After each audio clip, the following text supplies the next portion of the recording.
with incredible power. TNT Motorsports presents truck and tractor pulling, the most powerful sport on earth. In the next hour, you'll witness the blend of power, technology, and driving skills that makes pulling the fastest-growing motorsport in the world today. Plus, you'll see the wild rides of mud bog racers, the grime and glory.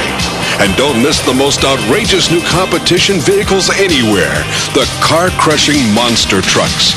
Pulling, mud, and monsters. Experience them all in TNT's World of Power. Winning in the pulling sport consists of getting your vehicle to pull a progressive weight sled a greater distance than any other vehicle. Pulling is a unique motorsport that's not based on speed, but rather on distance, that comes from a unique combination of innovative high-tech and pure power.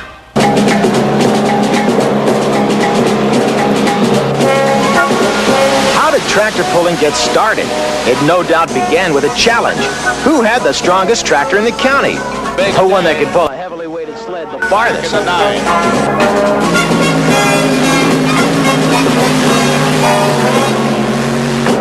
Organized tractor pulls began to spring up at county fairs in the Midwest just after World War II, and a uniquely American motorsport was born.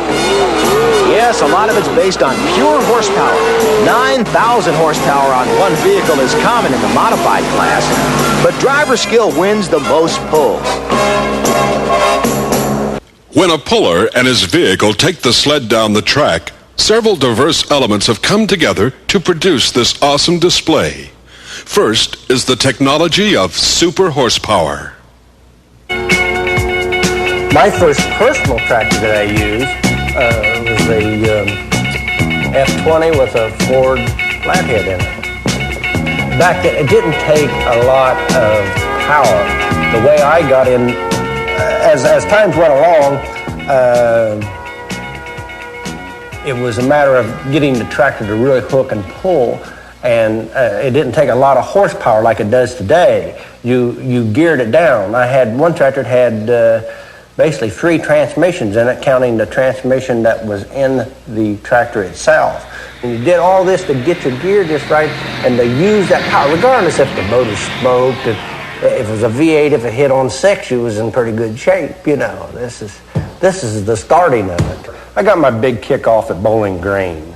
I went there as a spectator the first year that they ever had one there, and I watched it and I thought, boy, I'd like to get into that a little bit more.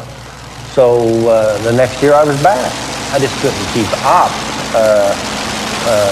with the growing of the sport at that time, and I started adding motors. The first big motor that I had was a 440-67 Dodge RT 440. And it was one I had in my wife's car at the year. The car was only a couple years old. And I took that motor out and put it in my first pulling tractor. The motor that was worth a little bit more than just a $100 motor from a junkyard. You see what I'm saying? And we put a supercharged 427 Chevrolet down in a chassis, and the same year there were about 3 other guys. And the next year, my land, everybody and their brother had one. The same like, you know. And that was a whole new ball game. They call this the most powerful sport there is in the United States today, tractor pulling. And the reason we run all these multiple motors and configurations, it seems like that the more horsepower that you can put in a tractor, the farther it will go down the track. We'll start out and we'll run 2 motors in the light class, and then 3 or 4 motors, and then 5 motors in the heavy class. And the reason we do this is that we increase weight of the tractor, we increase horsepower, and we don't change the gear ratio, and it seems to just be an overall combination. The motors have to change sounds and use a little bit. You have to hook it to the track is the whole trick of the game, and to get it going as fast as you possibly can, as quick as you can. And the one way that we do this is we do it with horsepower and we do it with tires. Over the years, we've developed a technique in cutting all the cleats off the tires and then going back and adding a cleat in between each cleat. And what this does is it adds, the tractor won't throw as much dirt out as it goes down the track. and it won't dig a hole. It will stay up on top of the track, and you won't have to pull the sled over the top of the dirt. This tractor, the Making Bacon, is built to run in all 4 classes, and it goes from 2 motors to 3 to 4 to 5, and you change ratios in the transmission from 110 miles an hour to 160 miles an hour. And you talk about, a lot of the spectators ask us why we spin the tires so fast. If you don't spin the tires, it will tend to dig a hole. And if you don't spin the tires, then it'll break all the drive line, because we're using 2 1/16 by 32 spline drive shafts and solid couplers. And this just won't hold 8,000 or 9,000 horsepower. So you have to spin the tires to keep it going. Probably the main question we get asked about the tractor is, how do you get 4 or 5 engines connected to one common drive shaft going into the rear end? The front 2 engines are actually hooked crankshaft to crankshaft with a steel spline coupling, which is right underneath the blue shield right here between the 2 motors. The power of the front 2 engines go through a clutch, 11-inch, 12-stand slipper type clutch that is centrifugally operated. It uses titanium pressure plates. Right behind this clutch, we have an output shaft coming out that's connected to a cross-type gearbox that connects the 2 side motors. In this gearbox here in the center, this connects the power from the 2 side engines into one shaft. There's one shaft that goes straight through the center of this gearbox that's connected to the output shaft of the front 2 engines coming out of the clutch behind the front 2 motors. It's coming out of that box onto that shaft. You actually have the power of the front 4 engines. Through this shaft, we go back to a vertical type gearbox. Through the bottom gear of that vertical box, there's actually a solid steel shaft that's connected directly to the input shaft of the transmission, just like in anybody's car or a semi or the truck of any sort. Through that shaft, you actually go through a twin countershaft type transmission, and from the output shaft of the transmission direct to the pinion of the rear end. It's not near as critical or hard as what a lot of people think it might be, although it is a series of very specially designed and engineered gearboxes that transfers the power of about 7,500 horsepower to the rear end through one common shaft. These high-dollar pure fantasies that have come to life pull an ingenious device called a weight transfer sled.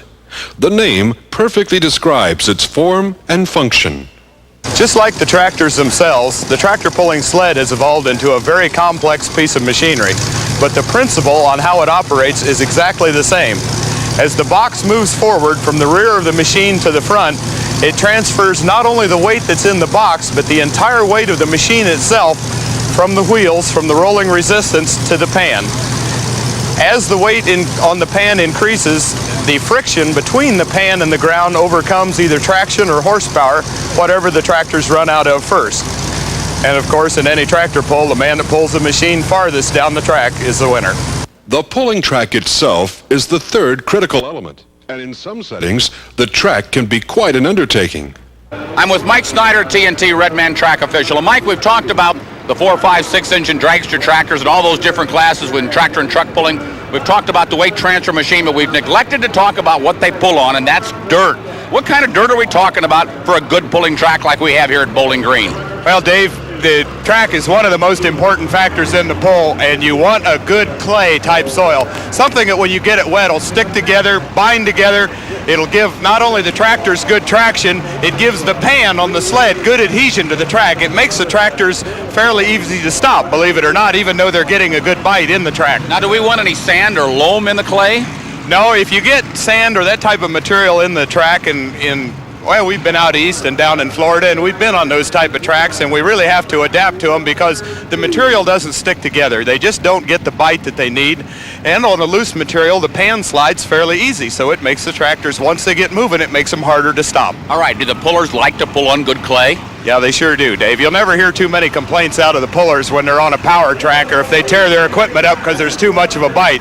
But if they can't get a hold of the track and not put on a good show, they don't like that. Thanks, Mike. We've got a biting track here at the National Tractor Pulling Championships in Bowling Green. High-tech plays another important role in pulling with the use of laser beam measuring of the distance each puller's vehicle moves the sled. For over 25 years, the standard method for measuring tractor and truck pull results has been the rope and tape measure method. But now the latest thing in professional tractor pulling is what we call the laser measuring device. And with us is the laser measuring expert of tractor and truck pulling, Bob Hawk. Bob, we think of a laser beam, we think of a red beam shooting out of a machine that does all kinds of crazy things on television. How's a laser beam used in measuring tractor and truck pulls? Well, it's an infrared ruby red laser that is used in the use of surveying equipment. And this is a semi-automatic computerized laser device that we have here that gives us a readout at the announcer stand on closed circuit television. And it is a very fast, efficient, and practical way to measure tractor pulls. Now, how accurate is it? It's accurate within 1/100th of an inch at 5 miles. You say it's accurate within 5 miles, but what kind of a device do you use to sight in? And where do you sight in on the track? We have a target mounted somewhere on the sled, someplace between the pan area, about 9 feet above the pan, to the rear of the sled, whatever is convenient for the sled operator to be out of his range so it don't interfere with his observation of the track.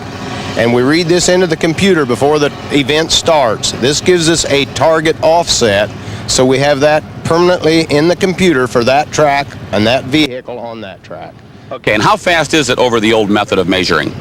We can get a measurement generally within 18 to 24 seconds and have the distance at the announcer after the sled stops. So it accomplishes a couple of things. One, it's a lot more accurate. I presume we don't have any more ties in pulling. And secondly, it's a lot faster. That's correct. It eliminates ties and it speeds up the contest. On a double track pull, does that help a lot? Oh yes, definitely. It gets rid of a lot of manpower that would be on the road to maintain the track. The laser measuring device. Professional electronics have come to tractor and truck pulling. The laser operator, along with the technical inspectors, starter, flagman, and track judge, make up the team of TNT track officials who run the actual pulling competition. Professional pullers in the Redman TNT All-American Pulling Series compete with 7 different types of vehicles: Superstock 4-wheel drive trucks, modified 4-wheel drive trucks, super modified 2-wheel drive trucks, pro stock tractors, super stock tractors, mini rod tractors, and the big multiple engine modified tractors. They compete in the Redman TNT Series year-round all over the country. Indoors in arenas, coliseums, and dome stadiums. Outdoors everywhere from the countryside to fairgrounds and speedways to major league ballparks. Now, let's take a closer look at the competition with the ESPN television series Power Tracks.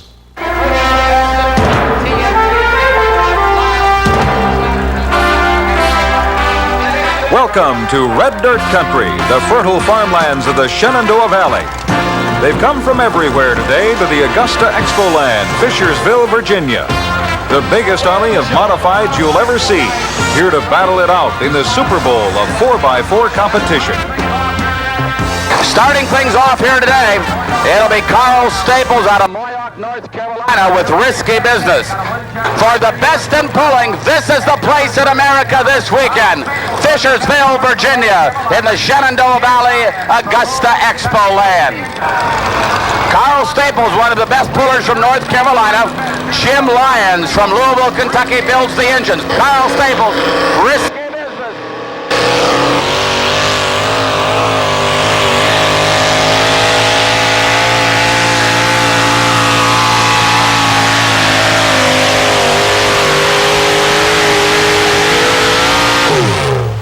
.270 feet 5 inches. Not a bad run for Carl Staples. Here comes Larry Frame from Fredonia, New York with Master Blaster. Frame trucking now. Larry Frame in the driver's seat. Puts it in gear, checking out the brakes in there. Here we go now. He's on television. He'll pull up to a tight hitch. The distance to beat. 270 feet and 5 inches. 270 and 5 is the distance to beat.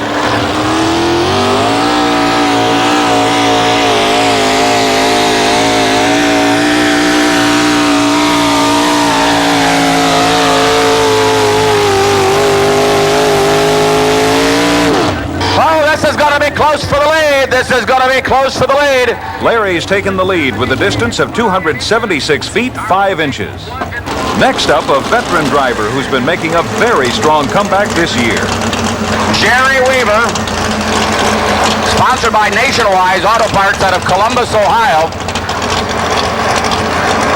Also by Kendall Motor Oil. Jerry Weaver, who has pulled four-wheel drive trucks for quite a few years. And then he dropped out for a couple of years. Now he has come back strong with a major sponsorship. Jerry Weaver.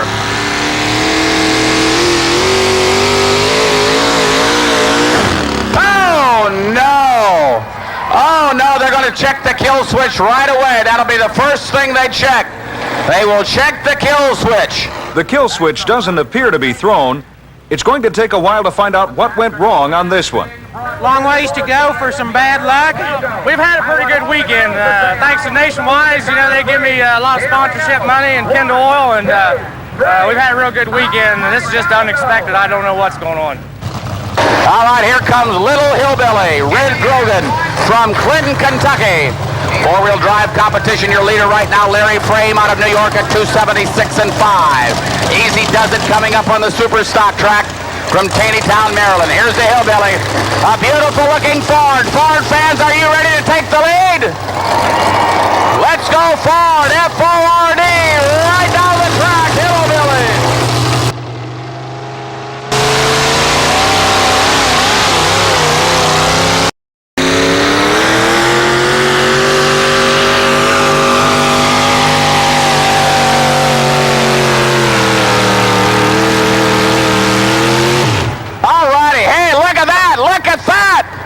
This is going to be close for the lead. Up next, the youngest member of the Smith family pulling team. Here he comes, ladies and gentlemen, one of the youngest drivers on the TNT Championship circuit. Scott Smith, the Three Bears pulling team of Sarah, Bob, and Scott. However, Dad will not do the driving today. Young Scott will do the driving. Scott Smith out of Winchester. He's got to pull up to a tight hitch. They've got slack in the chain. The big teddy bear right next to him. There he goes. He pulls up now. That engine ready to go. He's got to beat 277 feet and 8 inches to take the lead.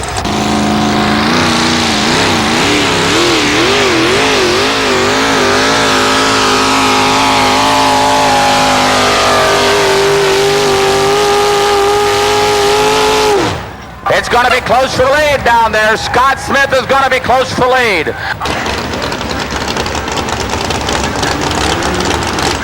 All right, Ford fans, here comes Willie Umps out of Winchester, Virginia, the enforcer. Scott Smith, 275 and 1. 275 and 1 for Scott Smith. We've got a Ford in the lead right now. Red Grogan from Kentucky with the Hillbilly truck is in the lead. Here comes another Ford trying to make it 1 and 2. The enforcer, Willie Umps from Winchester.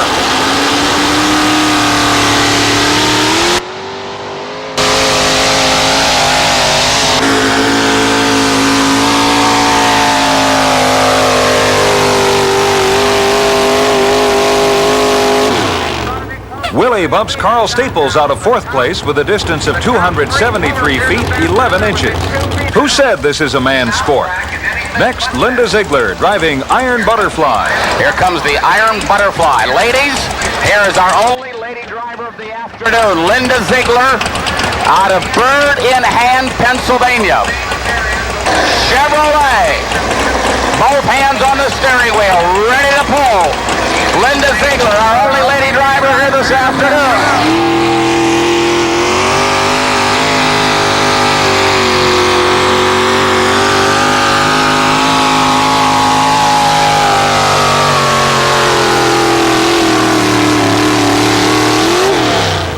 Linda Ziegler laying down an excellent pull. We're getting some great runs now in the middle of this class. Here's the Georgia Rebel, Ford fans.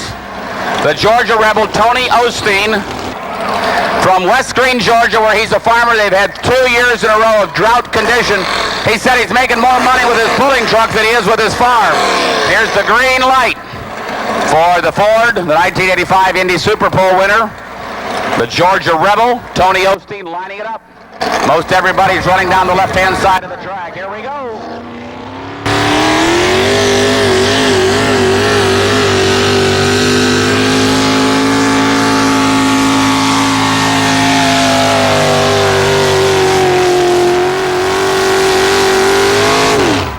Tony Osteen, ladies and gentlemen, Tony Osteen in a Ford has taken the lead here this afternoon. 279 feet and 4 inches. Tony steals the lead from Red Grogan by less than 2 feet. Tony Osteen, the Georgia Rebel, you just pulled into the lead. Yes, I felt real good. Seemed to have everything back together, maybe. Introductions are hardly necessary for this next puller, Jim Lyons. Here's the Stitches 10-can truck. Jim Lyons. Now, ladies and gentlemen, check the placement out of this engine. Look at the engine. The exhaust pipes are sticking out of the front. That's because the engine is set transversely. It's set crosswise. But here we go now, the Stitches 10-can truck. Jim Lyons, one of the top engine builders in the country.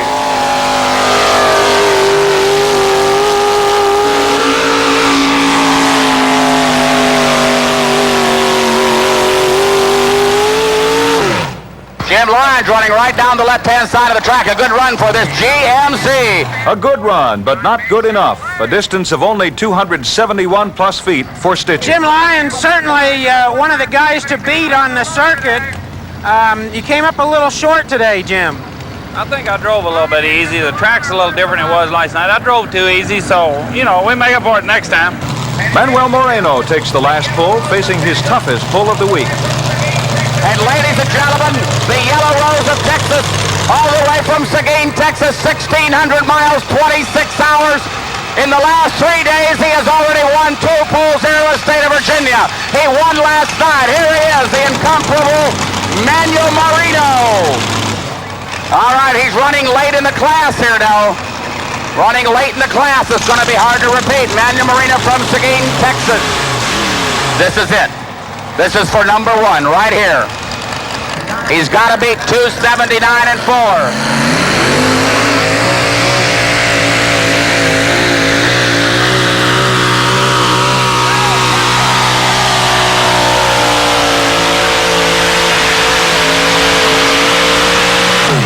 He's going to be close. He's going to be very close to the lead. Manuel's going to take second, about 2 feet short of the Georgia Rebel. Tony Osteen, the Georgia Rebel, wins the Virginia's 4x4 competition. 35 trucks came to Fishersville, Virginia, and like every pull, only one can come out on top. This one was the Georgia Rebel of Tony Osteen. Yes, sir, we had a real good run today, and we put it all together and came out on top.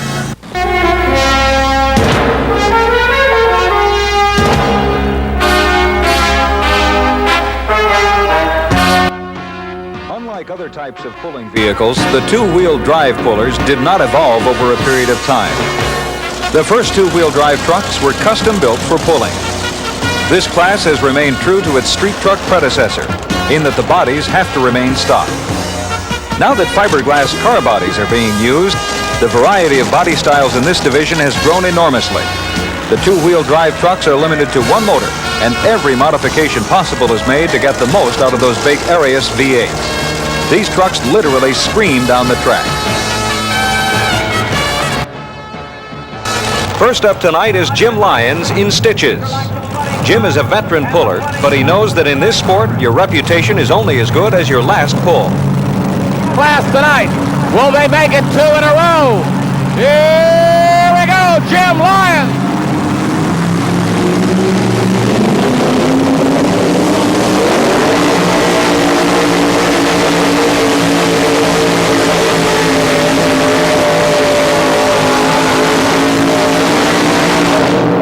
An outstanding pull for Jim Lyons. He's really laid down a challenge to the rest of the field. And nobody loves a challenge better than the Florida Cracker. Chris Holdorf has a tough act to follow. He hates to be shown up, and he's determined to run his supercharged Ford out of the arena.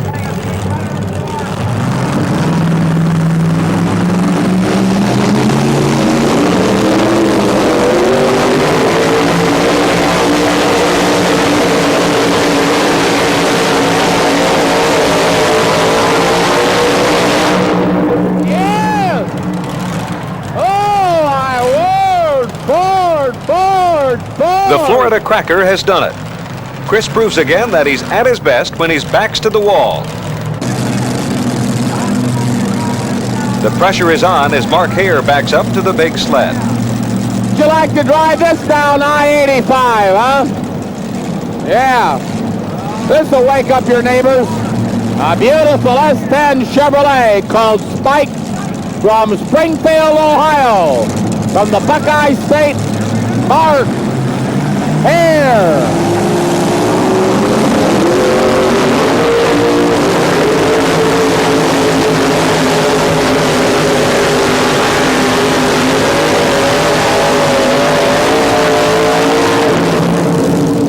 A great run. A good run for Spike. It looks like he's going to come up a little short. He's going to come up just a little short down there. 192.89 for Spike. We're really seeing some great runs tonight here in Montgomery. Here's a one-of-a-kind rig getting in place for the next run. Dick McPherson from Circleville, Ohio. This is a 1923 Model T bucket. He's running a Rodeck engine. The green light is on. Here we go. Dick McPherson.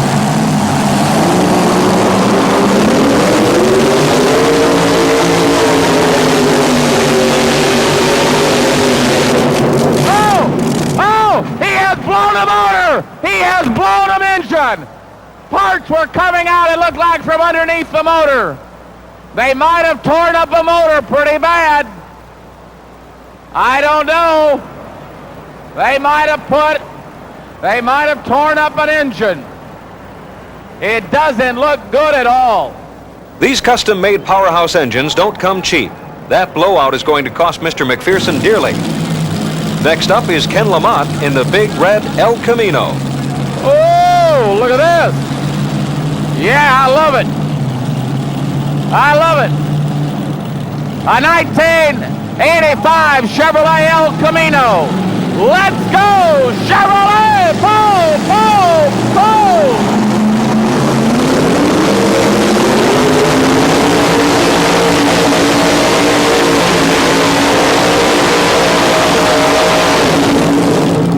The Midnight Express, pull. Ken Lamont out of Crossville, Illinois, has just taken the lead. The Midnight Express almost takes the sled out of the building with a full pull. Can anyone beat it? Here comes Wayne Roush in the little red truck, a Dodge, to give it a try. All right, Dodge fans, first Dodge of the evening. A 1982 Dodge Rampage from Dublin, Ohio. He lives just about a mile down the road from Bobby Rahal.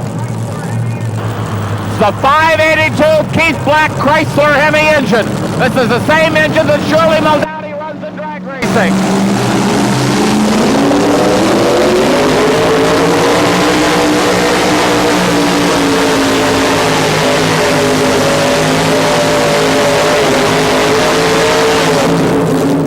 All right, it comes up a little short. A good run, but it will only win 9th place for the little red Dodge. Young Mark Miller from Richmond, Virginia is up, and he's spoiling for a pull-off. Hey, ladies, he's 21 and single. 21 and single from a beautiful part of America, from near Williamsburg, Virginia. Mark Miller.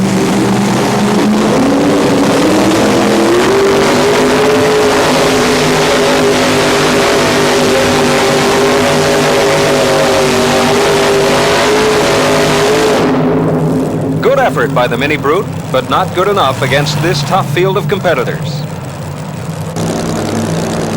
Chris Holdorf is up again in his Ford minivan, and he's mad. He thought he had it in his pocket, but Ken Lamont's full pull popped his bubble. The Florida Cracker is fuming and out for blood.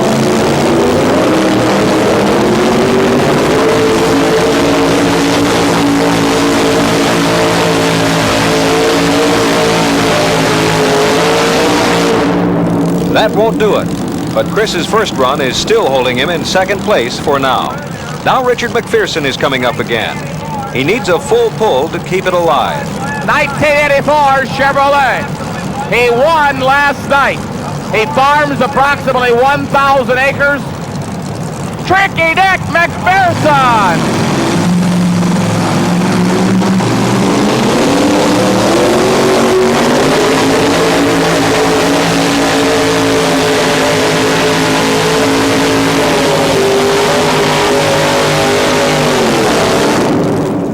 He's not going to win tonight. No, he is not going to win tonight. McPherson does not repeat his victory of last night. He'll finish in 10th place. Kerry Rodebush is up next in the Bushwhacker. He'll have to go the distance to keep up with Ken Lamont.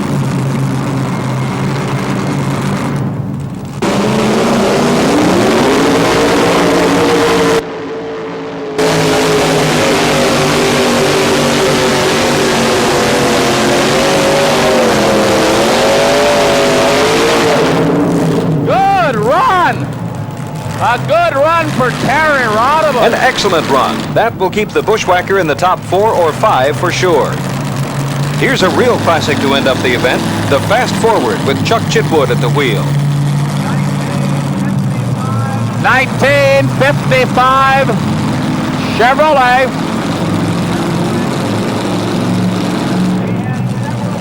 He has several video scores. That's his business.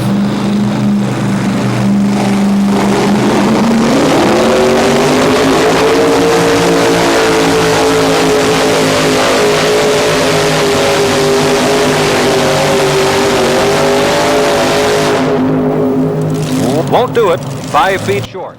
Not quite enough to beat Lamont's full pull. Ken, you made a full pull. It's the only one in the class so far. What went right for you? Well, to tell you the truth, the truck was a little light on the front, but the way my truck's set up, with the horsepower it's got on a track like this, I can make the horsepower work.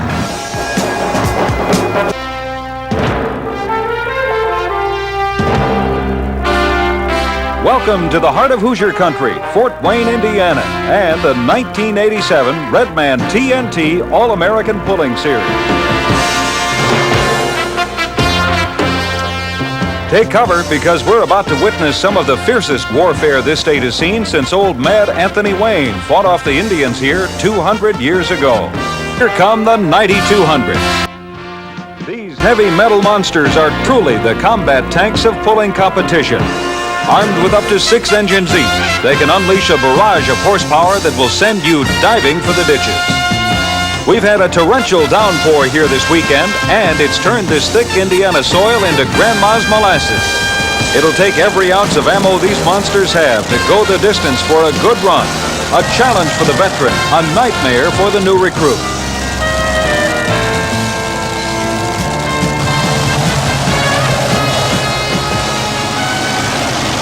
He rolls the Sassy Massey out into the middle. Lumping out, the awesome horsepower reaches down, puts it in gear, backs up. Man that does the thinking. He's set to half track, walks down the red man sign. Meanwhile, the driver backs up to the sled, the film crew right on the spot. Phil Patterson from Weir, New Hampshire, driving the Knox Brothers machine, Sassy Massey. Phil Patterson coming on. He's a hired gun in the sport.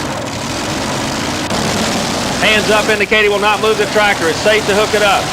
They step out, clear it away, reaches down, puts it in gear. The flagman gives him a pull ahead sign.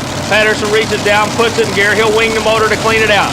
Mechanic and owner on the tractor standing about the 235-foot mark on the right side, watching his driver to see what he's going to do. Sassy Massey, first shot, TNT Redman. Summer Nationals brought to you by Kelly Chevrolet in Fort Wayne, Indiana.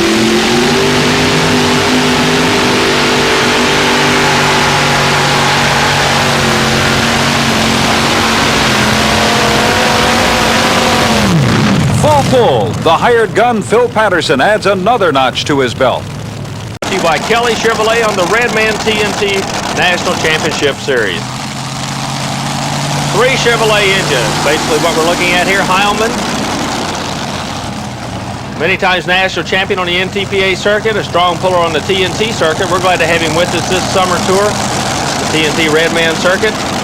Film crew right on the spot with him. Runs 2 crank-to-crank motors. The front 2 motors are crank-to-crank. The stack motor in front of the driver runs off a different setup. Work cut out for him. So far, it's taken at least 5 engines to get out of here.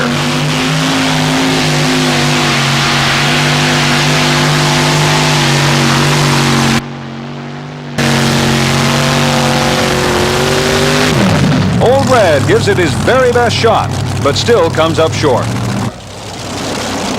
Up next, the high roller Driller, driven by Leo K, powered by Aries. 2 crank-to-crank on the front, 2 back-to-back on the side, and a stack motor right in front of the driver.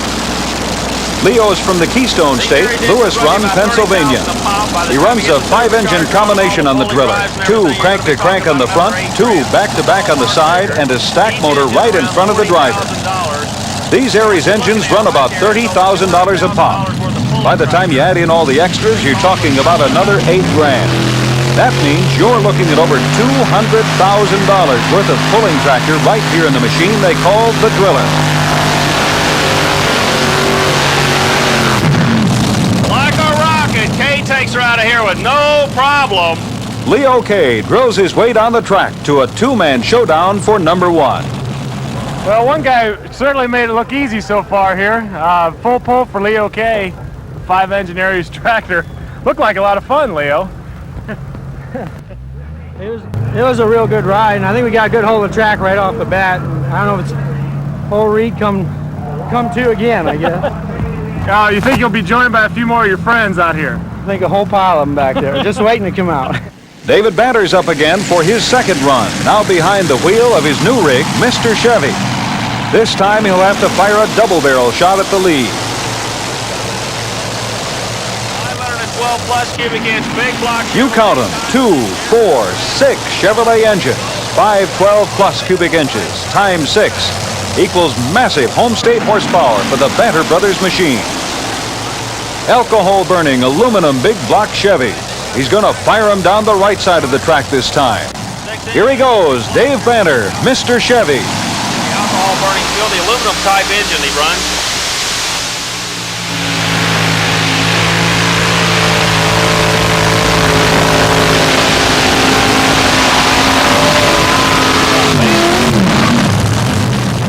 Dave Banter tearing down the right side of the track like a fast-moving freight, spinning the rear tires at more than 150 miles an hour, all the way to a full pull. I know you were all over that brake coming down through there. You had to do a lot more work than than you were used to doing on a run like that. Yeah, I had to get on the brake quite a bit, and I thought it hurt me, but I think it locked me into the track. I really do. We've got another longtime veteran from the Hoosier State up next. From Patriot, Indiana, here's the world-famous Bruce Hutcherson and the Macon Bacon Special, sponsored by Carhartt. Bruce runs 5 alcohol-burning Rodex on an Engler-built chassis. He calls home, rolls up to the sled, 5 engines, 2 motors in the front crank. He's got the side pod, the side-mounted motors on the Engler chassis. 2,000 horsepower per engine, the alcohol version of the Rodex.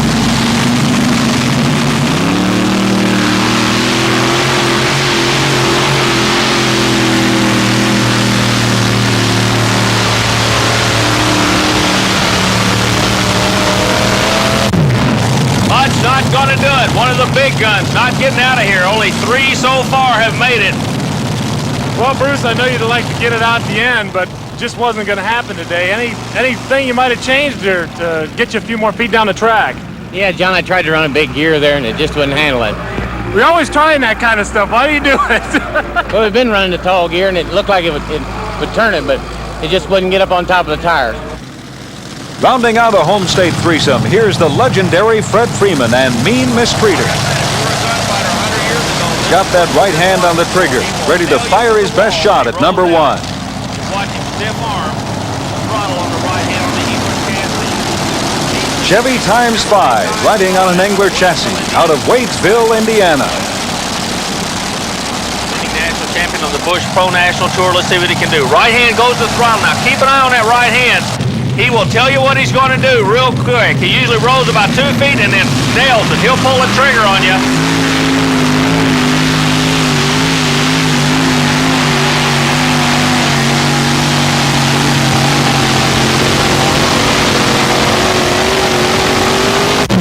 Not going to do it. 2 of the big guns not making a pull-off. We're back for the final combat in today's Battle of the Big Guns, the modified tractor competition from Fort Wayne, Indiana. Leo Cade, David Banner, Phil Patterson, squaring off for the showdown to determine just who will win the title of Heavy Metal Master here this afternoon. Up first, behind the wheel of the Knox brothers, Sassy Massey. Patterson does the driving. He's a hired gun, okay? Comes up through the funny car ranks and drag racing. We asked him to compare the two. He said there's no comparison. You sit behind 5 of these big, flat Millerton engines. You got a ride in front of you. Sassy Massey in a pull-off. First one. He'll make a shot, then they'll go after him. Let's see what's going to happen.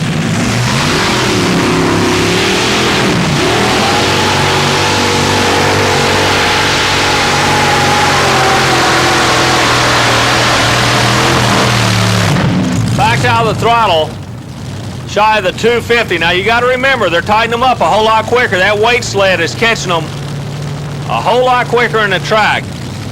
The Knox brothers' new hired gun aims at number 1, but fires a dud. Well, Phil, just couldn't get anything coming out of the hole back there. Just really, the starting line's just about gone. It's totally gone. I tried everything I could to get it to hook, and when I did get it hooked, we lost this back motor, so I shut it down. I just feel if you can't, with the guys I've got to run against right now, if I can't get out of the chute and get a good run at it, you're about done. Up next, Leo Cade driving the Driller. Talk about Mr. Excitement. This guy also runs a Driller in the modified 2-wheel class and flies a helicopter in his spare time. He spent a lot of money on this sport, and it looks like his investment is really starting to pay off for him. Armed with those 5 Aries engines, Leo should have all the ammo he needs for a good shot at the lead. Going after Patterson. Sassy Massey sets on the bubble at a 227.9. The Driller going after him right now. Kay looks down the track. Flagman's giving him the green flag. Kay looks to the other end.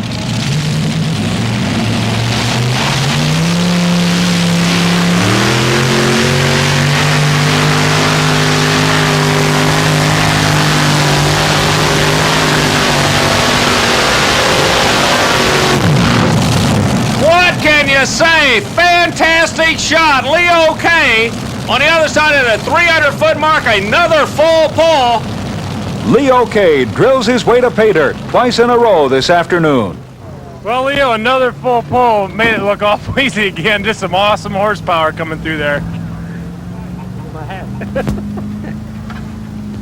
Yeah, I think this got a lot of power. You're just having a good time up there, aren't you? Yeah, we had a good day today. This is not always like this. Usually, we have our problems too, but today we're getting pretty good hold of the track. Well, it's not over yet. There's one more guy back there who's going to take a good shot at you anyway. Oh, he'll be right out here, I'm sure. He's super tough.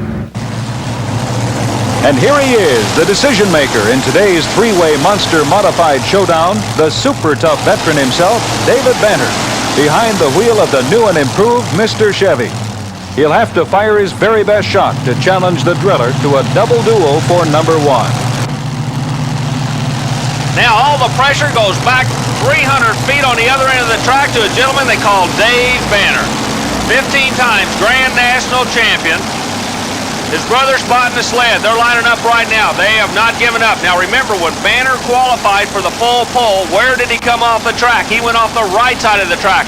Look where they're spotting the sled now. They don't want anything to do with the right side of the track. They're coming back over to the left side of the track. They call him Mr. Chevy. Comes alive. 300 feet apart from these two fellas. The winner will be determined in just a moment. The only way Mr. Chevy can win it is to make a full pull and come back and get a hold of Leo Kay in a pull-off.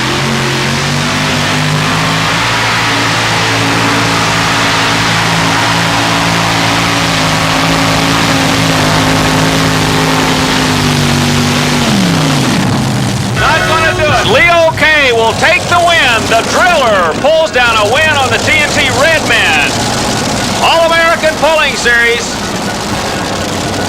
Leo Kay, our first place winner today in 9,200-pound modified competition with an incredible 1-2 punch from the Driller. Well, Leo, it looked easy today. We know it's not, but you really made it look easy. You put about 30 feet on the Banner brothers, and that's they're not used to that. Well, we had a better hole shot. I think we got in a better spot in the track than Dave did. He seemed to spin a lot on his takeoff, and I think our tires, we got those new style tires, and they're helping. Naturally, Reed Motors. We've seen heavy metal warfare here today as one by one the combat tanks of modified competition fired their best shot down the track. Leo K finally comes out on top, firing the driller for double-barreled full pulls that proved impossible to beat. Mr. Chevy David Banter will take second, with Phil Patterson and Sassy Massey sliding into third.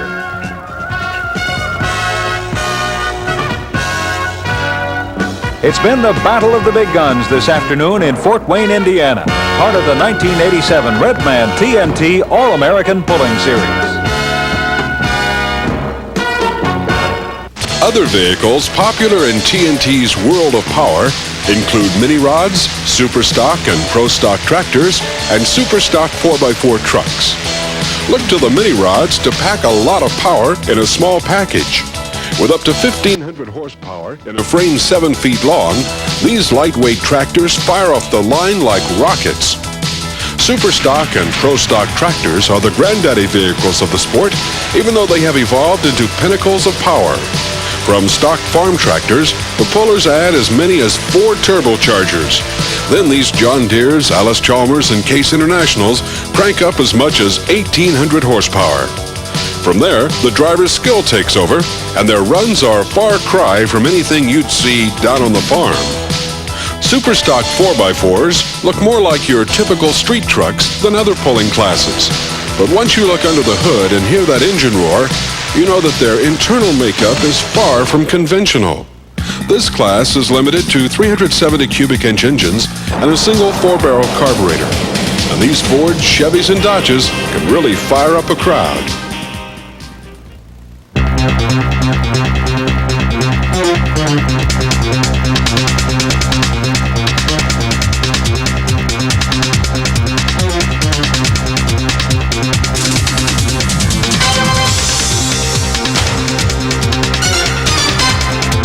Another crowd pleaser is the grime and glory of mud racing.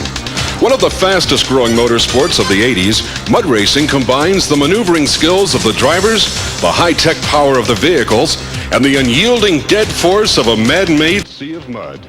The goal? To slip, slide, and slither through a mud bog 3 feet deep and up to 200 feet long. From ATVs to experimental unlimited modifieds, these daredevils run wide open and, if successful, can tame a mud bog in less than 3 seconds. If not, well, you could say the competition is all wet.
Perhaps the most outrageous motorsport yet involves the wild creations known as monster trucks.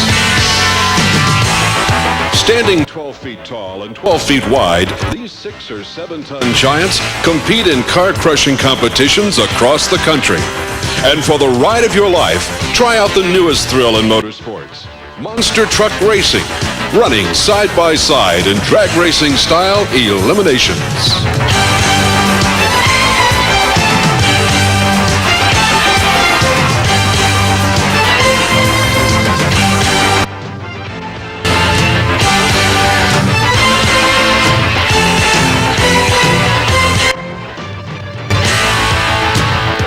The monster truck craze can be traced to one man, Bob Chandler, and one truck, the legendary Bigfoot.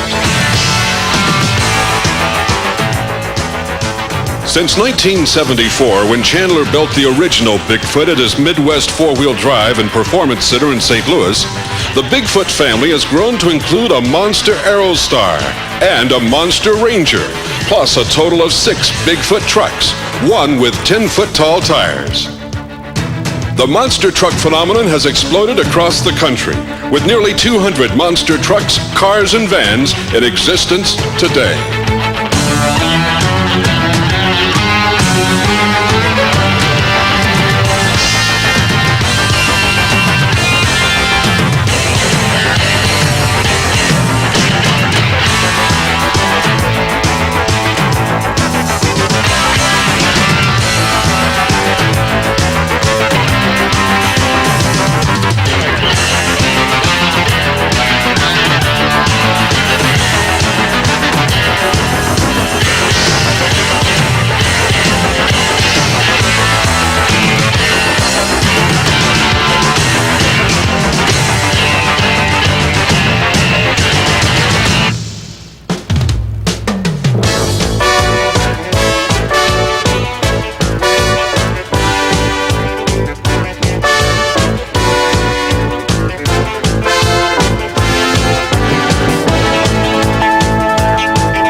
If it's pure power you're after, TNT Motorsports is ready to help you get fired up.